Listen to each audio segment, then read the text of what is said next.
With deep fakes, AI generated photos, and synthetic voices all becoming commonplace, how will we understand truth? It's a profound question, so I asked Jessica Davis with Cyber Risk Alliance to join me. As a journalist, she thinks about sources of information all the time. We'll also dive into her reporting on revenue declines for managed services providers and the optimism SMB owners are showing. Welcome to the Business of Tech Lounge, the live version of the Business of Tech podcast. It's Wednesday, August 28th, 2024, and I'm Dave Sobel. We'll take questions and comments throughout the show, so make sure to put them in the chat. If you have a question, we'll be happy to respond to it. I want to thank Sales Builder, our Patreon sponsor, whose support makes this show possible. Focus on your IT sales workflow with the power of automation and visit them at salesbuilder.com. That's BUILDR.com. And a reminder, I am watching that chat. Now, today, let's talk about the impact of AI on our perception of reality. AI generation tools are becoming commonplace and very easy to use. Voice and photo fakes can be generated easily, particularly with new releases like the Pixel 9. I want to quote first from The Verge. No one on Earth today has ever lived in a world where photographs were not the linchpin of social consensus.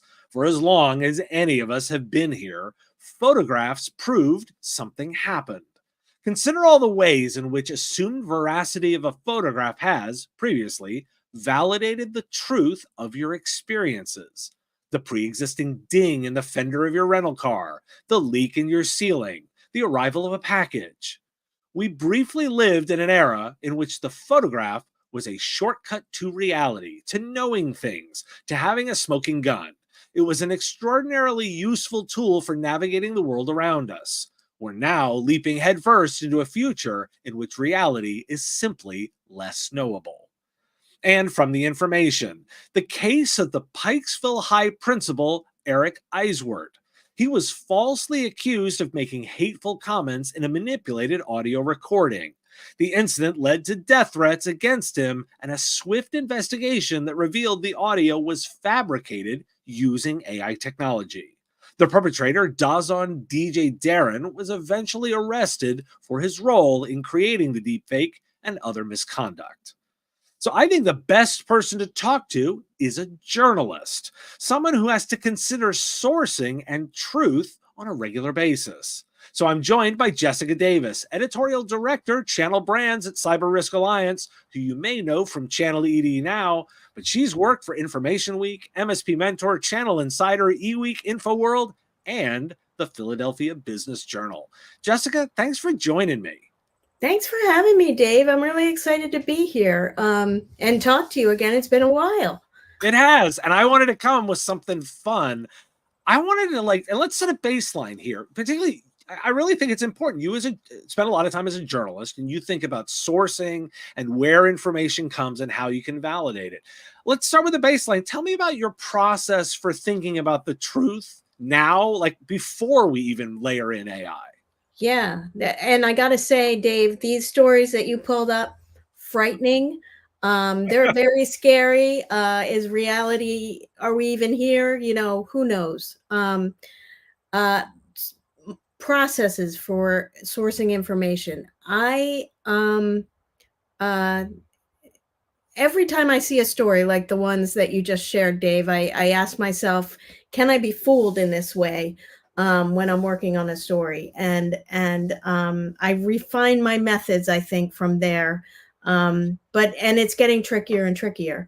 I would say images have gotten easier.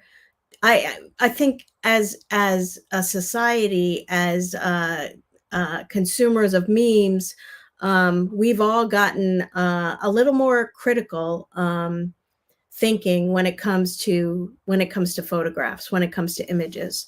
That said, plenty of images are scary in terms of, are they real or are they not real? And as a journalist, I think we rely on trusted sources in terms of the photographs that we trust and that we would share.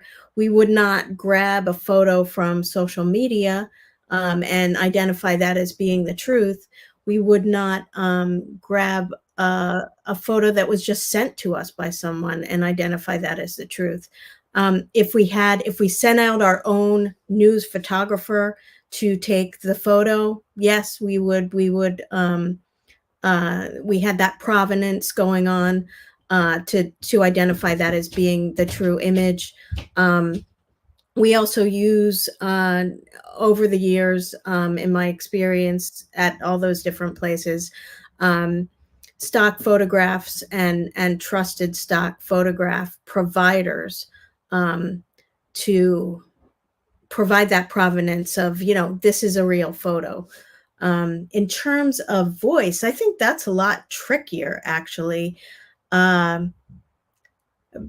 because you hear about these deep fakes of people calling up, and this is one of the things that I do. I talk to people on the phone. I talk to people on video conferences. Video conferences, I think it's probably easier to tell whether it's real or not. But again, there have been deep fakes perpetrated in video conferences as well, and it keeps happening and happening, and it's pretty scary. Yeah. So I'm wondering how I would do if I got a call from someone.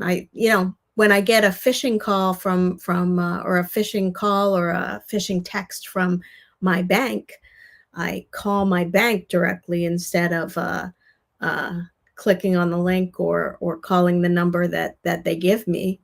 I would think that I would try to verify the source independently before I trusted what they provided to me. But again, in journalism too, you're trying to work really fast. There have been over the years multiple checks in the journalism process where we have a reporter, we have a copy editor, we have an editor. But as time goes on and more financial pressure has been put on the fourth estate, Google dropped the ad market. It, took over the ad market. So media publications are not doing as well as they did. We don't have as many checks like that anymore. So I think you've said something really interesting there that I think that is for us to unravel here, and it's about the sourcing. Yeah. And it's the trust of the incoming source of the photo. And I think actually that may be part of where I think the opportunity might even lie as we think this out.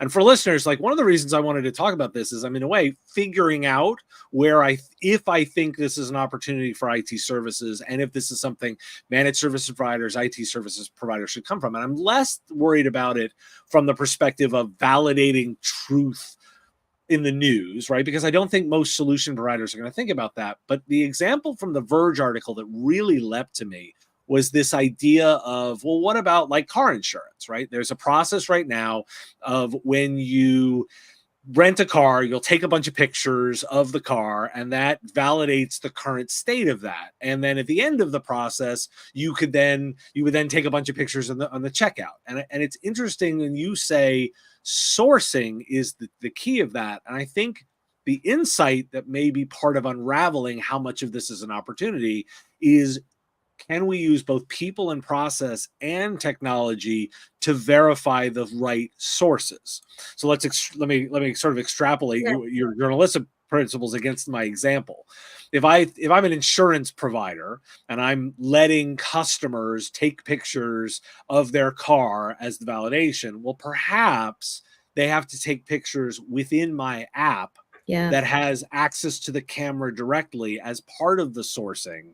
Right. Or perhaps what I do is now as part of the checkout process, I can't have it fully self-service. My own team has to do it through, say, company-owned devices that we manage the apps on them. So we've combined people and process with the technology to try and eliminate that from a business opportunity. And by the way, I'll just highlight that, hey, everything I just talked about there would be an opportunity. Right? Yeah, that seems super smart. And, as you started talking about that, I was thinking also about blockchain and how I'm always trying to think of what is really the use case for blockchain. And this actually might be one of those where you're actually, you know, marking, validating that this is real, and stamping it that way. Stamping, not a technical term, but Right. you know what I mean. I And do. yeah, yeah, And I think you're exactly right. So like blockchain would be part of that. So that's a good add to it. And I think this is where I want to highlight the, hey, can we pull from these principles, because the sourcing is what you said. And I think you're exactly right. Again, when yeah, we get into voice and video, and it's even more complicated. Let's think about this. You know, again, I'm going to leverage your experience here a little bit. You know, what are the things that you do in talking, like sourcing something? You're interviewing people and you need to validate a particular set of facts. Like, how does that work just from a journalistic perspective to hit sources or sources, or how do I validate you're talking to the right person? What if it's an anonymous source? Give me a little bit of that insight. yeah. So I'm never going to use an anonymous source. I'm never going to write a story based on something from an anonymous source. Um, I might keep the source anonymous to the public in the story, but I'm always going to know who the source is so that I can validate that that source is real and actual, and not somebody who has a hidden agenda and is using me.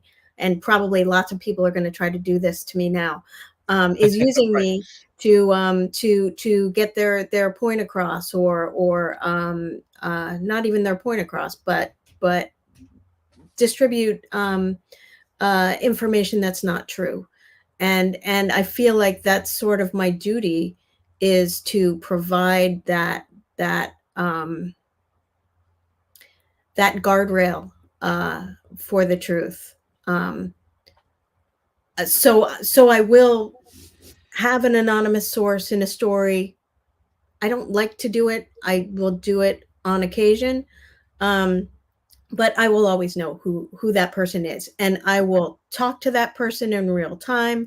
I will uh, look up that person. I will, hopefully it's someone I already know. And I will look for multiple sources that are saying the same thing before I go forward with something that's controversial or questionable. Um, I will I will triangulate that truth to validate it. Okay, so again, the cool thing that if we're pulling from these ideas is that it's the multiple sourcing that may actually be the solution to help with faking, right? So if we're trying to validate something happened, or something that was actually like that someone had the correct intention, two voices, two distinct people are going to be more difficult to fake than one, you know, and you're going to also get that validation. I think that may be part of it, and we're talking about much more of a people process solution than a technology one. The other one I think that you'd have particularly interesting insights into would be where your comfort level in this is around regulation. As a journalist, you probably lean very much into the idea of free speech and making sure that you've got access to that. Yeah. But at some level, we've got a piece here where I think instinctually it feels like, you know, using someone else's likeness, particularly for non-consensual, explicit reasons, seems like that should be. You know, we probably should have some regulations there. Give me a little sense of where you feel those boundaries work from a, you know, that work and don't work from kind of a free speech perspective. Yeah, Dave, thanks for that question. I was thinking you were probably going to ask me this one, and it's tough. It's tough because, you know, I am First Amendment free speech, but again, if this is information that's not true, that's being shared to manipulate the public, I think that's morally wrong. Um, should it be outlawed? Uh, I don't know. I don't know, and I don't know that regulation is really super effective at dealing with that. I don't know. Smarter Okay. people than I am are considering this. I would say that I think business has a big part to play in helping people figure out in helping people learn how to figure out what the truth actually is. I mean, like you said, there's a huge opportunity here for businesses to help eliminate the disinformation that's out there. And you could probably find the opportunity better than I could Well, because you that's asked literally for why recipe. we're here to talk about it almost in real time. So, Yeah, the you know, and it's interesting that you bring that up because I do think that there is some business opportunity here, and I'm not necessarily going to tell solution providers that I think they need to go out and build misinformation businesses. But what I do think is when you're having conversations with customers, being able to talk about data validation and understanding where data is coming into the system and being very skeptical of it as part of the process as opposed to implied trust, which is what most of us in business have kind of always done, is we take inputs of data and we assume they're a good thing. In the security world, and I know you cover this a lot, we're all now talking about zero trust architectures, to not trust anything from a technology perspective. But I think we also ought to get to the point where we maybe flip this on our heads and we are distrustful of information until we can verify it. Until we can actually do that. And there's probably some real value for solution providers in actually helping with those governance frameworks. How many, you're having conversations with yeah. MSPs, how much are they doing that? That's a really good point, Dave. I think that is a big opportunity for solution providers in terms of governance and the data that's coming in. And I'm not sure how exactly that will go forward. If I can go back to a story I wrote back when I was at Information Week, I was thinking, Please. after you shared those stories with me, I was thinking about this one. This was a story about the fact that the Coast Guard gets hoax calls all the time, talking about fake threats to national security, and that it wastes a huge amount of time because they have to send out teams, they have to investigate, and it's a big problem. What they ended up doing was partnering with a researcher. This was way before generative AI. They partnered with a researcher at Carnegie Mellon University who applied data analytics to sound, so that she was able to determine where these recordings, where these calls were coming from based on the ambient sound, which is what reminded me of the article about the school principal. And she has refined this method and used it to detect deep fake voices as well. This was way back in 2016. Okay. I can't even imagine how much farther that technology has gotten. So I know that there are researchers, and based on your story too, that there are researchers working on figuring out, reverse engineering, figuring out how to determine what's real and what's fake. And I think there's a big opportunity there too. And that's something that's going to be built into platforms going forward. The question is, the problems always come before the solutions come to them, and the issue is going to be scaling those kinds of solutions fast enough to keep pace, I think. I'd agree with you, and I think it's interesting you say it that way because the framing of the problems always come first. In a way, solution providers, MSP, the people we're Sure. talking to here, are the collectors of problems, right? In a way, and they can go back to the the ecosystem of people that they work with, and sometimes may not immediately have an ideal solution to it, but can I bring those use cases and problems that need to be solved back to the channel? I've been very pro distribution in terms of this conversation. I think that there are a lot of solution architects and services folks working within distribution right now that are literally trying to hear these problems and then look for solutions on behalf of the solution provider. So there's actually probably something there. It's interesting to think about it from I love that use case you just brought up, because the Coast Guard can't be dismissive of an incoming case. They can't be so skeptical as to not respond, because of course people die when they do that, right? And so they have to lean into trusting Yet they also have to make sure that they're not wasting resources. That's a fascinating balance. Was there some insight in what were the insights that they were talking about in terms of the way they weighed that balance when you were doing that story?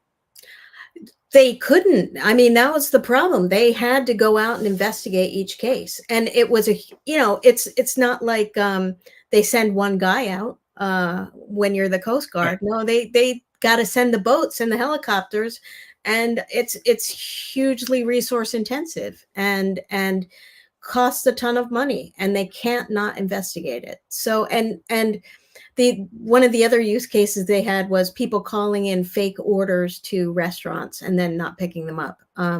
That's not as big a deal to national security, but if you're that restaurant and you Yeah. prepared this meal, that's a loss that you're taking on that kind of a hoax. So yeah, there's Well, there's business use cases here too. I'm really glad we had this conversation because in a way you've given a couple of the pieces here, and I freely admit that when I came into this conversation not expecting to come to an absolute answer, but instead to start defining, like, is this a problem? And I'm leaving this conversation saying, yeah, I actually do think there's some opportunity here for solution providers to be Yeah. involved, that it's going to be about the typical combination. There will be some technology to this, but much more than anything, it's going to be people and process. Now, as we think about this, I want to actually cover a little bit of thing. I want to highlight two pieces that you reported on first, and then we'll dive into the specifics. On August 19th, you had this article talking about service leadership. Managed services providers are experiencing a tougher period when it comes to sales than they have in a while, according to newly released service leadership data. Specifically, MSPs are showing a deceleration in revenue growth. Service leadership VP and general manager Peter Kujawa told Channel ED that over the last 3 to 4 quarters, MSPs have said they've had a tougher time growing revenue. And then the next day, on August 20th, you wrote this about SMB optimism. While managed services providers have reported slow growth in revenues in the past few quarters, American Express's Amex Trendex Small Business Edition report found that 90% of small businesses surveyed are optimistic about the future. They believe their companies will achieve their goals this year. So, Jessica, this is kind of an interesting two-day dynamic here, right? On one hand, we've got a deceleration in MSP revenue, but we've also got small business owners that are optimistic about the future. Kind of what was your big takeaway and the conversations you're having with MSPs about what's going on this decline in revenue? Yeah, we're kind of in a weird time right now, right? It's post-pandemic, post-COVID. As Peter mentioned in that service leadership research, there was a COVID bubble for MSPs where they were helping people get their tech up to date to enable their staff to work from home. So there was a lot of business then, and business was growing at a fast clip. Now, business revenues are not declining. The revenue growth Okay. is lower than it Thank you for was. the clarification. Um, but Peter also pointed out that this is an election year, and in every election year, we've seen a bit of a dip. Nobody who's people don't like uncertainty, and uncertainty is a big factor in an election year. So everybody's sort of waiting to see what's going to happen before they go ahead with projects. That was the service leadership conclusion about the numbers. Now, I asked Peter, of course, what's it look like for next year? And no more uncertainty. We don't know what's going to happen, but whatever happens, by then we'll know what it is. So no uncertainty in that way. And the other piece of that was no uncertainty and interest rates. Interest rates are going to be coming down. So there's a little more optimism for 2025 when it comes to IT projects, sales, that type of thing, but not so much now. Everybody's sort of holding back and waiting to see what's going to happen. Now, that SMB optimism, I thought it was interesting that a lot of the SMBs were talking about how they were using AI and how they were planning to use AI, already using AI. And I think there was a little difference between the generations and how they were using AI for different things too. I can't remember off the top of my head. I should have written it down. Um, but I wonder too if some of the work that might have gone to service providers is being performed by AI this year, Now as they that's an wait and interesting see. thought. That's an interesting thought because, and it's interesting because what you're talking about here in terms of your impression of the market is completely aligning with the market data that I've been reporting at the larger sense. You know, lots of we've interestingly strong jobs data. We have generally good growth. We brought inflation down, but we all describe this as a vibes economy in that people don't necessarily feel the data that we're seeing in terms of the execution. So it makes perfect sense to see that, you know, we're doing that. And I hadn't quite layered on the idea of it being a full bubble, that we'd actually coming out of the pandemic, that there was a bit of an IT bubble, because of course during it, everyone was talking about how, you know, solution providers are heroes and this is a great time, and it's validated that. But of course, there would be something of a hangover, and it's unfortunate timing that it's probably aligning with an election year when there's also some general slowdown. It's encouraging to hear there might be something, but I love to talk about a little bit more about what you're hearing on the AI front, because I'm seeing the same thing in terms of the way that I look at it from a market perspective, because we're seeing much more interesting adoption of AI among younger business owners and, you know, and then younger solution providers versus, I think there's a generational gap here. When you're looking at some of the AI use cases and the conversations you're having around that with both vendors and solution providers, is there like, are there trends there that you can see? Are you latching right on to age, or what's the one that you're kind of highlighting? I have an anecdotal piece Okay, instead great. of trends, which is I was talking to an MSP based on the East Coast, and talking about, and this is an MSP that has been sort of pioneering with generative AI, and he told me that he brought in interns to help with their AI, and I said, "Oh, are they interns from this particular college that you went to?" And he said, "No, they're from high school. There are high school interns who are just totally on top of how to use generative AI. They are teaching the rest of the staff how to use it. They are whizzes when it comes to generative AI." I thought that was fascinating, and yeah. That is fascinating. In fact, and I'm going to link that to another story. I just reported on Commonwealth Bank in Australia, who's now actually implemented a full, they call it Chat IT, a full IT service chatbot that's helping their own employees with IT issues, all using generative AI. I wouldn't be surprised if we see more of that falling out. Jessica, this has been super fascinating, and I'm looking forward to having you on. But I know you've got a couple of things going on. What do you have going on that listeners should know about? So I want to tell everybody, you know, the two brands at CRA, the two channel brands are Channel E to E, also MSSP Alert, and we have our big MSSP 250 list. The deadline is Friday, so if you haven't submitted your company to be on that list yet, you have until Friday at midnight. We'll make it Pacific time, just to be generous here.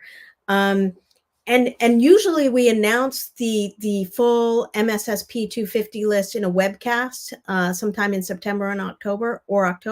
But this year we're taking that on the road to our MSSP Alert Live event in Austin, Texas. It's going to be October 14th to 16th. We hope you can join us there. If you want more information about that, you can hit me up at jessica.c.davis@cyberriskalliance.com. Yeah, I think that's, we're going to have a big party at that event as well, celebrating the MSSP 250. So it's going to be a lot of fun. Dave spoke at the event last year when we were in Washington, D.C., and it was fantastic. We talked about AI then too. So That's going to be a continuous conversation. It was a great event, and I indeed, really appreciated indeed. being Yeah. there. Well, Jessica, this has been great fun. I look forward to having you back. And listeners, make sure you sign up for all of that information. Join her for at the event and sign up to both of those properties. Jessica, I will have you back again soon. Thanks for joining me. Thanks so much, Dave. Now, I want to highlight an upcoming interview. I spoke with Hugo Milan, and we discussed the concept of a mixed labor strategy in hiring and its importance around hiring practices. He's emphasizing the need to utilize various forms of labor, such as temporary workers and remote workers, to create an optimal workforce. Let me give you a preview of that interview.